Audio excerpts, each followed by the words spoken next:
ठाण्याचे रेल्वे ट्रॅकच नाही तर शहरातही अनेक भाग पाण्याखाली गेलेले आहेत। नितीन कंपनीजवळच्या सूर्यदर्शन टॉवरच्या मागील भिंत पडली, त्यामुळे चाळीतल्या सर्व घरांमध्ये पाणी शिरलंय।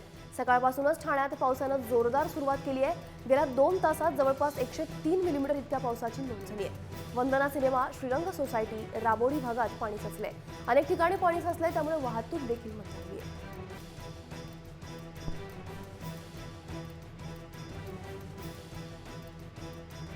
ठाण्यात मुसळधार पावसानं हजेरी लावलेली आहे। एकीकडे रेल्वे ट्रॅकवर देखील पाणी साचलेलं आहे, त्याचबरोबर ठाण्यातील अनेक भागांमध्ये देखील पाणी साचलेलं आहे। या संपूर्ण जो पाऊस आहे त्याचा परिणाम कुठेतरी जनजीवन विस्कळीत झालेला आहे। सकाळपासून जोरदार पाऊस पडतोय, वाहतूक धीम्या गतीने सुरू आहे, रेल्वेची वाहतूक देखील धीम्या गतीने सुरू आहे। ठाण्यामध्ये अनेक भागांमध्ये पाणी साचलेलं आहे, जोरदार पाऊस पडलेला आहे। गेल्या 2 तासात जवळपास 103 मिलीमीटर पावसाची नोंद झाली आहे। वंदना सिनेमा, श्रीरंग सोसायटी, राबोडी या भागांमध्ये पाणी देखील साचलंय। अनेक ठिकाणी पाणी साचलंय, त्यामुळे वाहतुकीवर त्याचा परिणाम होतोय, वाहतूक मंदावली आहे। आपण टीव्ही स्क्रीनवर ही दृश्य पाहतोय। ठाण्यातील वृंदावन सोसायटी, टिकुचीनीवाडी या सगळ्या भागांमध्ये कशा प्रकारे पाणी साचलेलं आहे।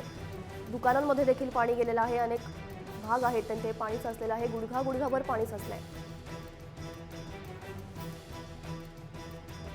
तर ठाण्यातील वृंदावन सोसायटीत देखील गुडघाभर पाणी साचलंय आणि याचा आढावा घेतलाय आमचे प्रतिनिधी प्रशांत चिडे यांनी। पहाटेपासून सुरू असलेल्या संततधार पावसामुळे ठाण्यातील वृंदावन सोसायटी येथे आपण पाहतोय ही पाण्याची परिस्थिती तुम्ही माझ्या बाजूला पाहू शकता।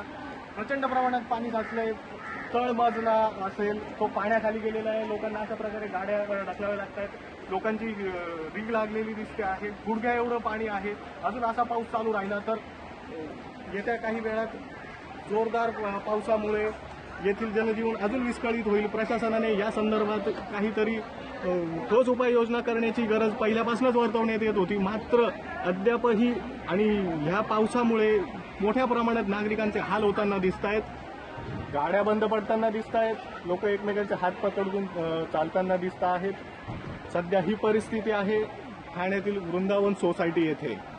प्रशांत चिडे, जय महाराष्ट्र न्यूज, ठाणे।